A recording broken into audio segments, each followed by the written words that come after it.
We will complete our fun summer series with an outstanding guest. Ryan Slider is our guest, and he was a good player at the University of Montana in men's basketball, but his impact in the sporting world has gone far beyond that and has been long-lasting. He works now in visual production. He makes all sorts of different types of videos. He's made everything from sports documentaries to films about high school basketball teams and their journeys, to now his main niche is helping some of the top recruits in the Northwestern area get their name out there. This has helped him cross paths with a variety of different people in the basketball world, in the soccer world, at Nike. He was helping shoot a Nike commercial for Kobe Bryant, which he'll tell the story here in a little while. So I totally remember Ryan Slider as a player, but this is an infinitely fascinating story. Talk about being able to stay involved in sports at such a high level, but also this is a sweet business that he runs. Right. I mean, he had a good Griz basketball career, and then professionally, lots of experiences between Argentina, Brazil, Italy, Spain,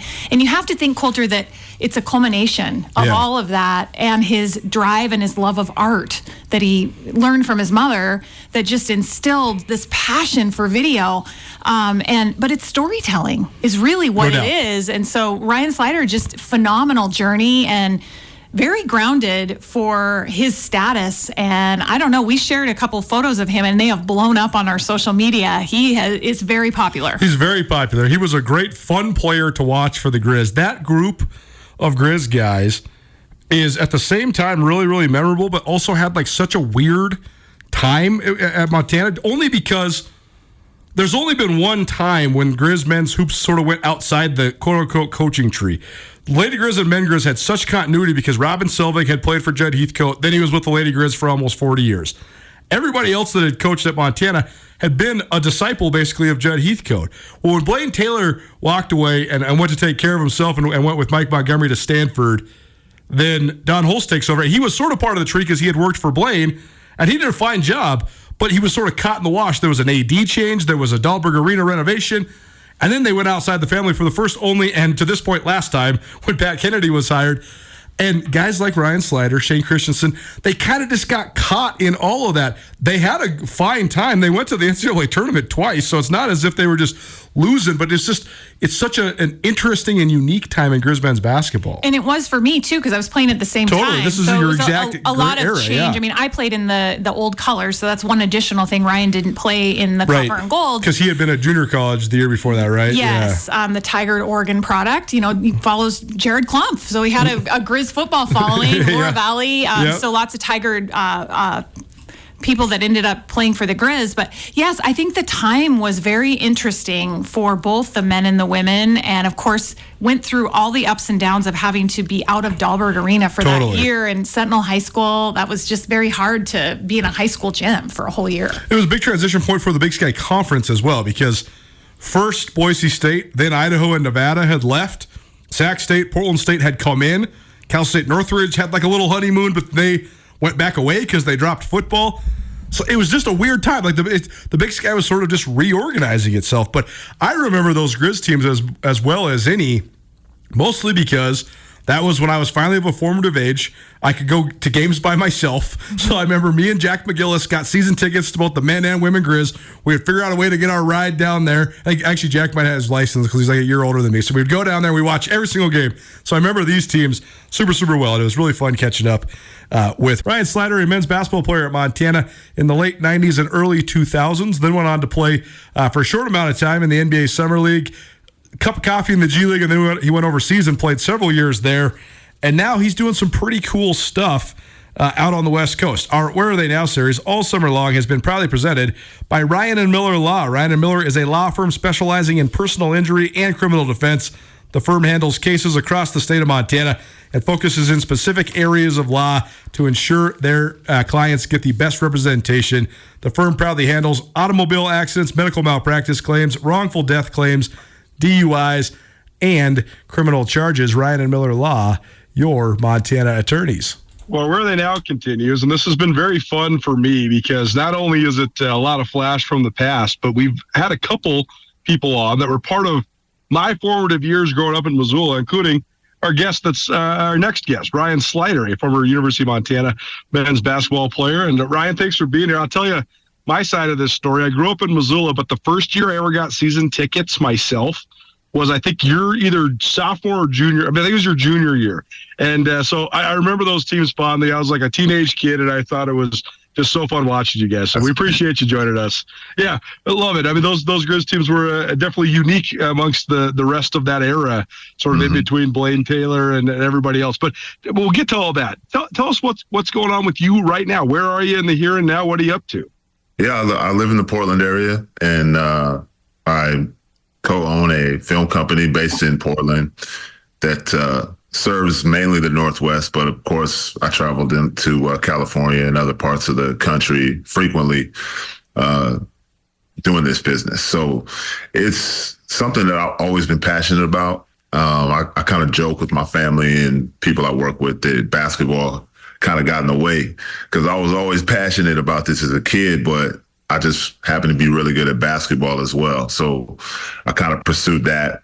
And eventually when I retired from playing professionally overseas, I kind of just fell right into the film game, and had some really unique opportunities right from the start, and just went from there. And now I'm just enjoying every moment of it, from some of the same stuff I started doing, kind of working with companies myself, but also starting and running a successful business. It's all been a lot of work, but a lot of fun for me. Yeah, when you were a kid, were you a Blazers fan? Yes, I was a Blazers fan, big time Blazers fan. Clyde Drexler and Jerome Kersey. Yeah.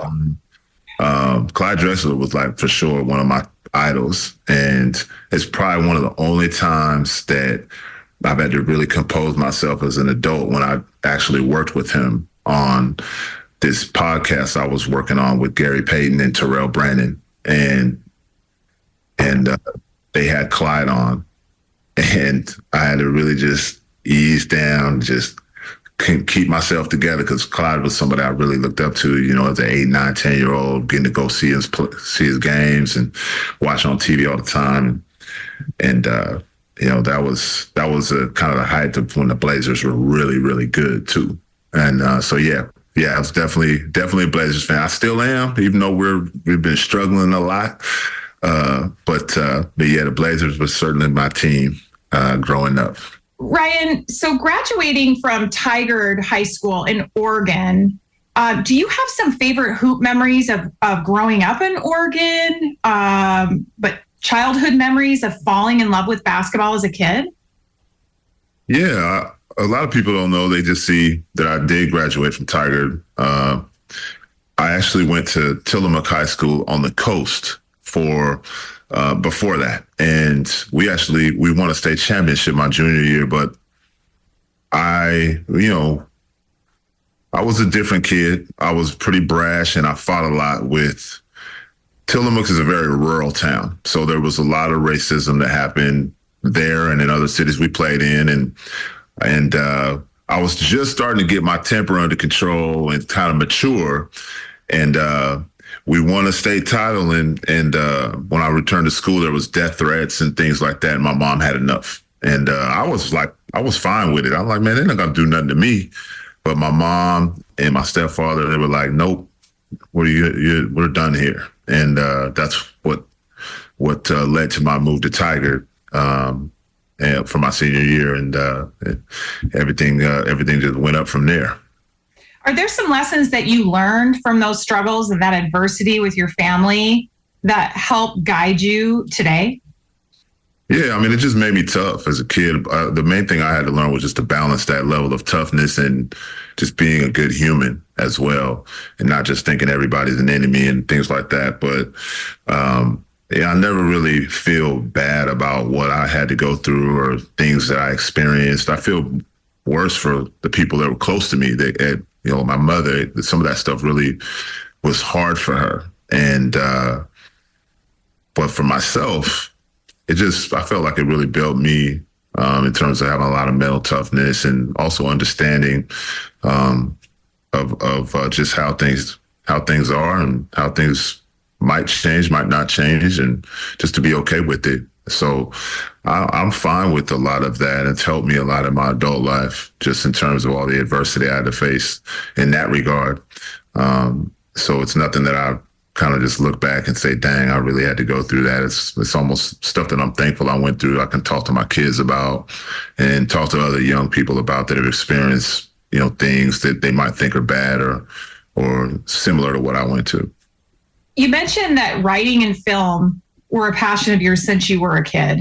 And you have a very storied professional career: Argentina, Brazil, Italy, Spain, Yugoslavia. Did some of those experiences help you come up with SS Visual Works? Was that your drive behind creating this video company? Yeah, all my experiences leading up really helped. And being abroad, just understanding there's more to the world than what happens when we grow up in one country or one area.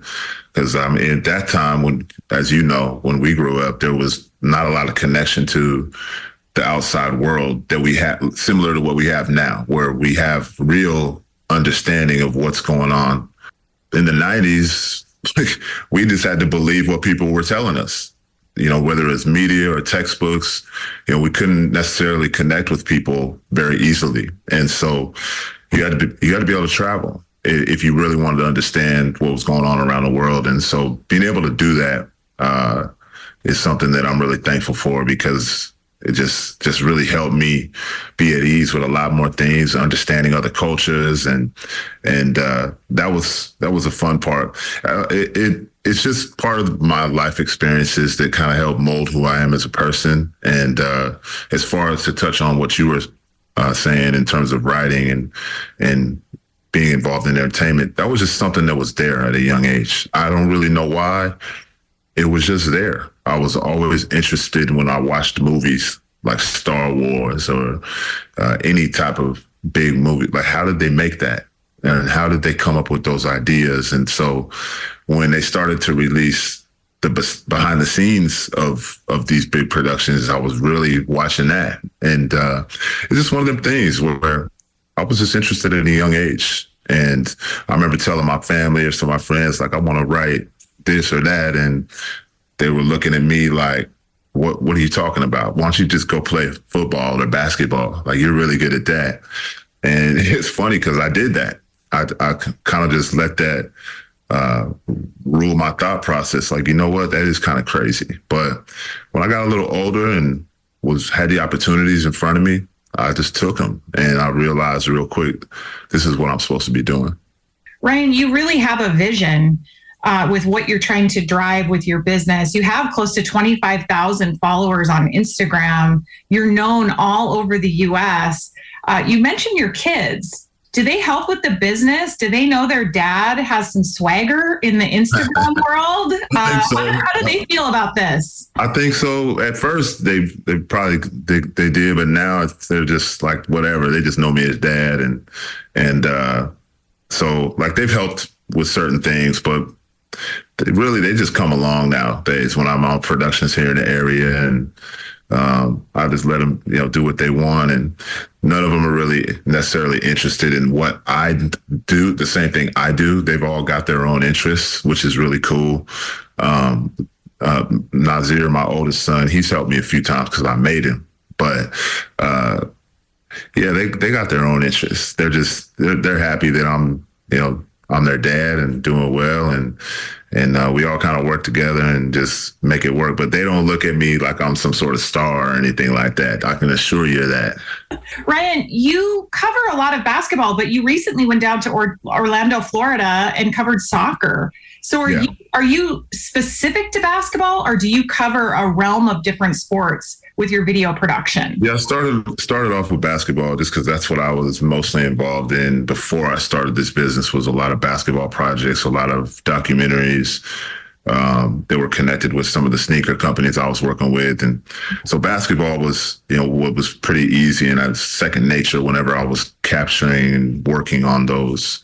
But living overseas, like we were talking about, I every club I played for basketball was like the number 2 sport. Soccer was their bread and honey. So I fell in love with the sport and the passion, the crowds. And so when I had opportunities to start doing that a few years ago, I jumped on them. And from a personal standpoint, I loved it because I love football or soccer. And from a business standpoint, it really blew up because nobody in this area was filming soccer in that form with dynamic highlights at that time. And it just, all of a sudden, all the teams started, the schools, the colleges, they started contacting me. And I was having to turn people away because the schedule was just so tight. And I couldn't find anybody at that time. There wasn't a lot of people in the film industry in terms of the lane I was in that was able to do it or even wanted to do it because they're like, I don't like that sport. I'm good. So it was good business wise, and it still is, because it's not like we're in America. Soccer is just, it's popular now, but I don't know if it'll ever be as popular as basketball or football. And so, yeah, just branching out to other sports slowly started to happen. And I was reluctant with a few of them just because I didn't know, like volleyball, I didn't know the rules and all that. But once I learned, it became great. And it's really, really cool to be able to do a lot more than just basketball and other sports. And then from that, other projects that are outside of sports have started to come. So that's all been, it's been unique trying to just figure out how to do that and balance it and ultimately just do a great job and have fun with it. Well, he's certainly having a lot of fun and doing great quality work. Ryan Slider, our guest here, Griz basketball player in the early 2000s, and now the founder and main operator of SS Visual Works, a really cool, multifaceted film company. This website is amazing, right? Go to his Instagram page. I mean, he's got all sorts of stuff. He's got over 25,000 followers, but you can see his portfolio, Coulter, and just the dimension that he adds. And I have said this already on the show, it's storytelling, but his ability to capture that moment of athletes and show the side of them where you feel like you're actually experiencing that highlight, it's really special.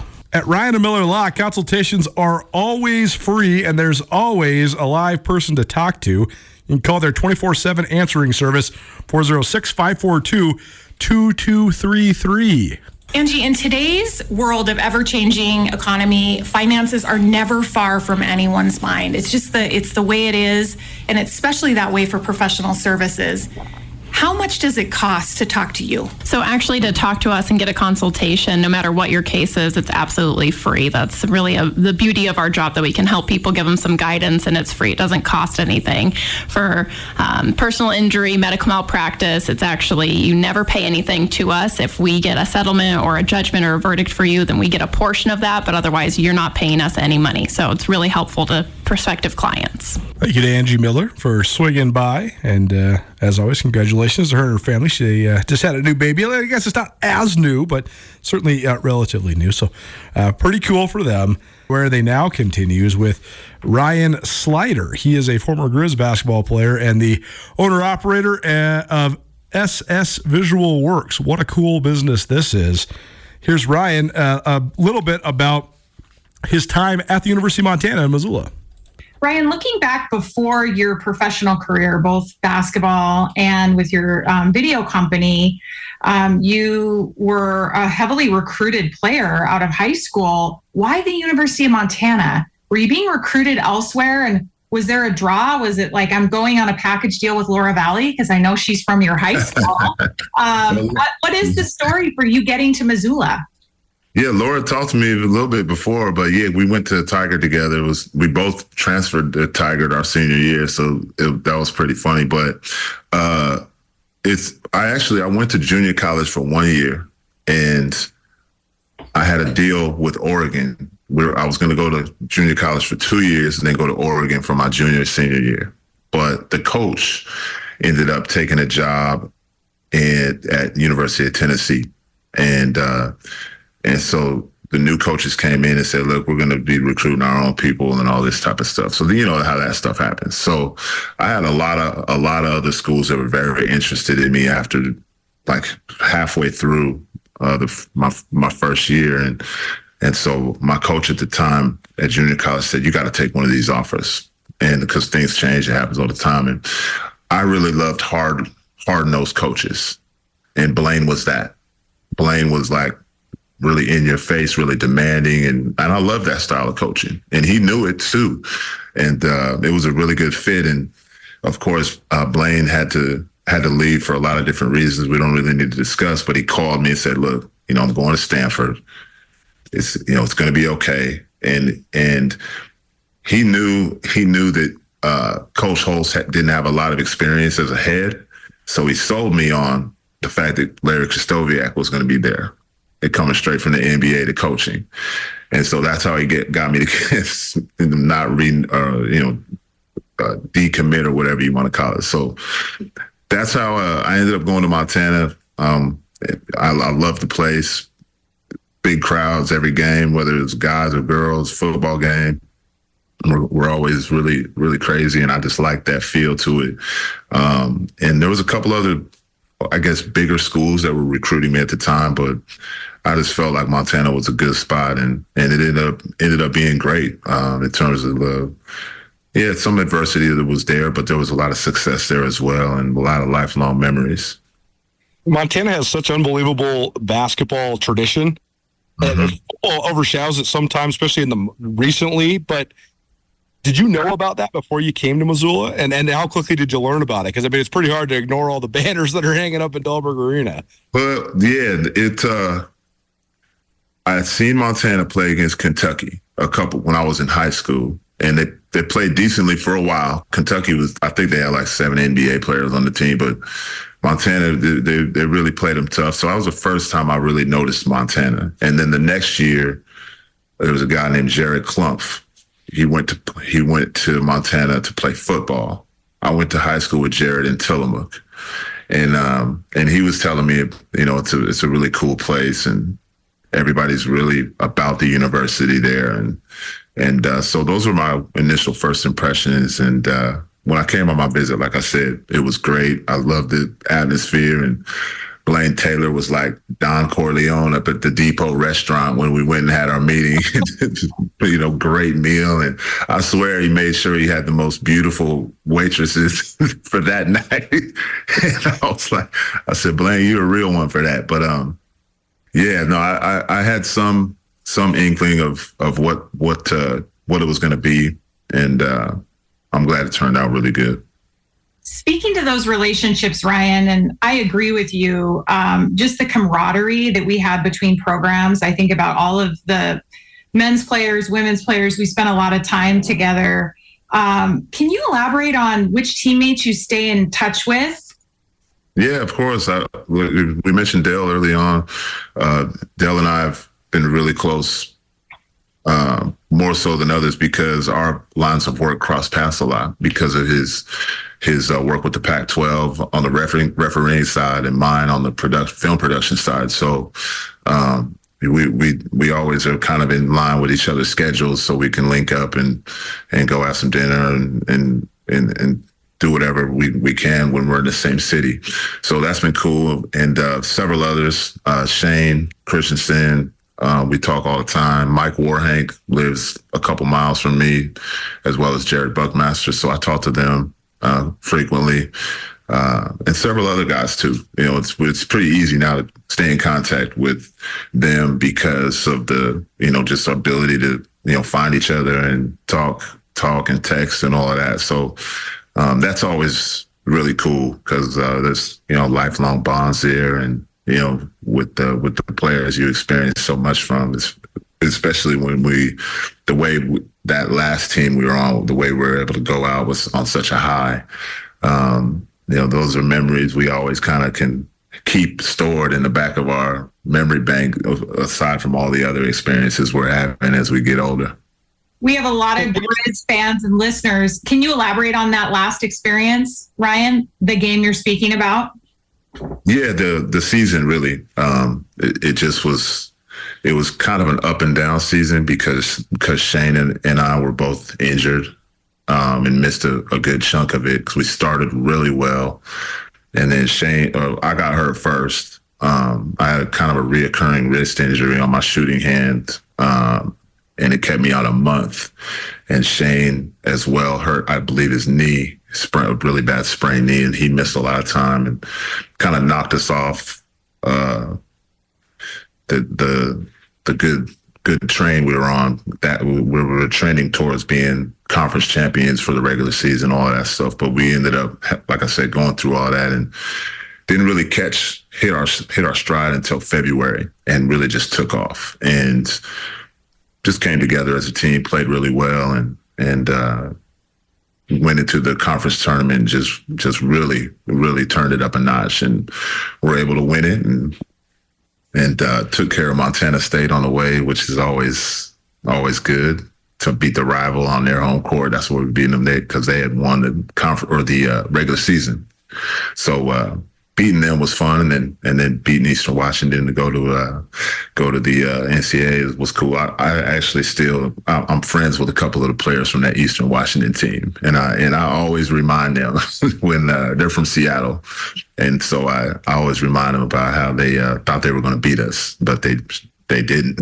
And so those it was a great season, and I'm able to show my kids highlights from that, and a couple of the Oregon players I'm friends with as well. So they getting the chance to just share all those memories is always fun. When Dan Trammell had that huge dunk, where were you at on the court? What was your perspective? I was actually on the bench when that happened, and I had fouled out, and when Dan, I believe I can't remember exactly how it happened, but I know I was on the bench. But I had a really good view of that when he caught that tip dunk. I mean, that was just I want to say it surprised me, but it really didn't, because we saw him do stuff like that all year, and it just was the time and the place that really made that, just a surreal experience. And we all still marvel at it, but Dan himself just kind of like, yeah, it's whatever. Yeah, I mean, that's just a normal play for me. He had to be one of the best athletes you played with. Oh, absolutely. I see athletes all the time, and I always look at them and I say, I've seen better. And I'm usually talking about Dan Trammell. I've never really, there's not been, I think the only person that I've ever seen in person that was close to Dan or equal to Dan was DK Metcalf from the Seattle Seahawks. Mm-hmm. That's it. Like natural, no lifting weights type of person, just can jump higher, run faster, and is stronger than everybody, and that's Dan. I always thought he should have maybe done some football. I mean, I always thought, man, this guy could go be a tight end tomorrow. Yeah.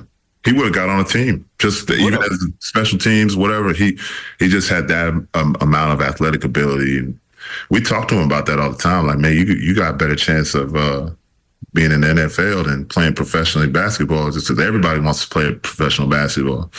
And he's like, nah, I'm good. I don't want to play football. My head's too big. It doesn't fit in the helmet and stuff like that. He's just making up excuses. But we did talk to him about that. Yeah.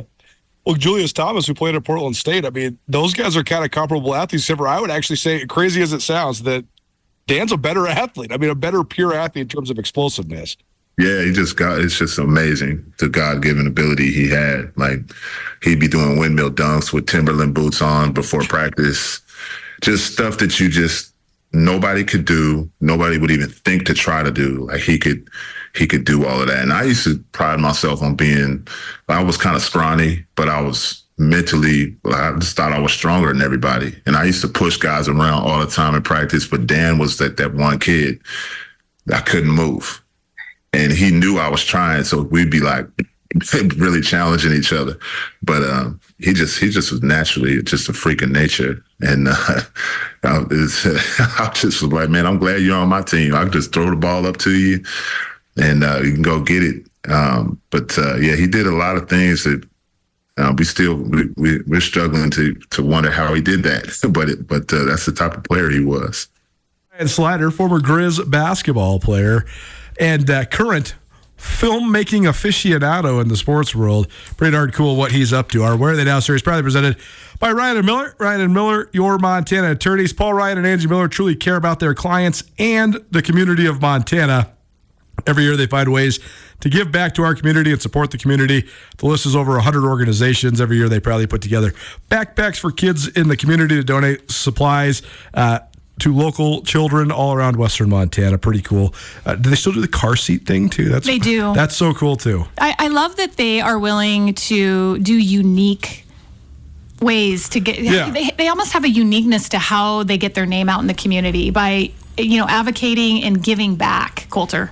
Our Where Are They Now series, presented by Ryan and Miller Law. More with former Griz basketball player Ryan Slider. This is talking about when he played overseas and then what he learned just about life in general that helped inspire him in his filmmaking endeavors with SS Visual Works. Tell us about then when your time in Montana ended. You went overseas, right? Yeah.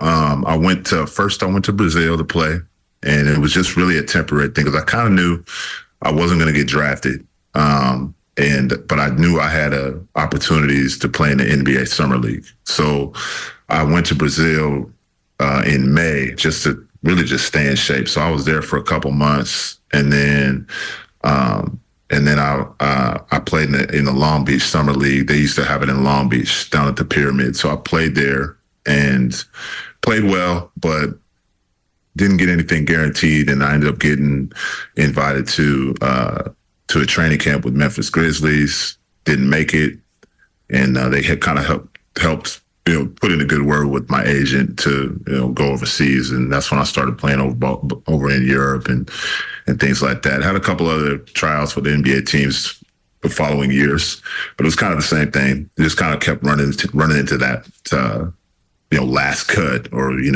I'll never forget with the Blazers. They were looking at a player I played against in college, and named Richie Fromm from Gonzaga, and he even told me, like, man, they should have kept you. If they kept him, they ended up releasing him after like 6 months. But I played overseas, and I kind of just hit a point where I said, look, if I'm not going to go any further than this, I feel like I want to do something else. And that's when I moved to LA with my family, and had some really fortunate things that happened, knowing a lot of people from Nike, because I'm from Portland area. And that's when the production stuff just took off with some of their big initiatives, and I just rolled with that. Was it a hard transition when you stopped playing basketball? It was for a very short amount of time, but I got over it really quick because I was pretty busy, and with some of the stuff I was doing with Nike, it was just really just head first into it.